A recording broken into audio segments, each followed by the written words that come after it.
ওই লোকটা কে? আমার বাবা। তাইলে তুমি হোস্টেলে কেন থাকো? মা আর বাবা আলাদা হয়ে গেছে। কিন্তু কেন? ওরা একজন আরেকজনের পছন্দ করে না, এই জন্য। আমার 1 মাসের খরচ বাবা দেয়, আর অন্য মাসের খরচ আমার মা দেয়। মনের ভেতর এত কষ্ট নিয়ে সবসময় কেমনে হাসো তুমি? আমিও অনেক কাঁদি, কিন্তু আমার কান্না কেউ দেখে না। আমার কথা বাদ দাও, আমার কাছে অন্তত থাকার একটা জায়গা আছে, পড়ার জন্য অনেক কাপড় চোপড় আছে, কথা বলার জন্য হইলেও অন্তত বাবা মা আছে।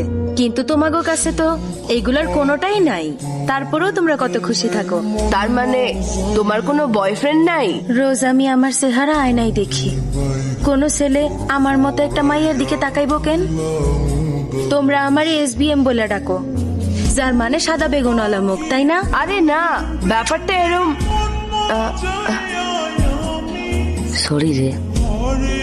সমস্যা নেই মানজা, এখানে সরি বলারই বা কি আছে? আমি ঠিক মতো পড়ালেখা না করলে সেটা আমার দোষ, কিন্তু দেখতে এমন, তাতে আমার কি দোষ?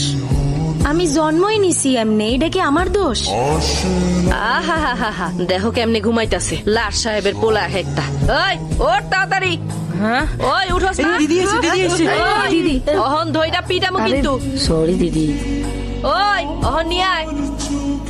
কাপড় বদলাইয়াই ইংলিশ কওয়া শুরু করছে।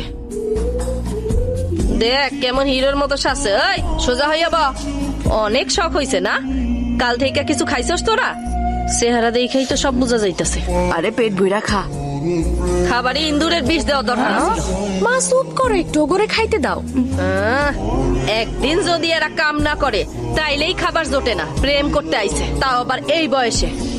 বস্তা উঠানো ছাড়া তো আর কিছু পারস না। ঠিক কইছো দিদি, আমরা পারি না কিছু। আমাকে তো কেউ নাই। যদি আপনার ঘরে জন্মাইতাম তাহলে তো চাঁদনির মতো ইউনিফর্ম পরে স্কুলে যাইতাম। আর যদি চাঁদনির কেউ না থাকতো তাহলে চাঁদনিও মার্কেটে বস্তা তুলতো।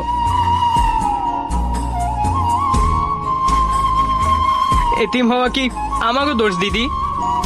যেটা কইছো সেটা ভুল না। অনাথ হইয়া জন্মানো তো গো দোষ না, কিন্তু অনাথ হইয়া মইরা গেলে দোষ কার হইব? ঘুমাইতেছে না তোর? হুম, দিদির কথাটা খালি মাথায় আইতেছে আর ডর লাগতেছে। ভাবতাছি রাত 3টায় তো ট্রাক আহে, আমাকে কাজও 8টার মধ্যে শেষ হয়ে যায়। এরপর আমাকে নতুন কাজ খোঁজা উচিত।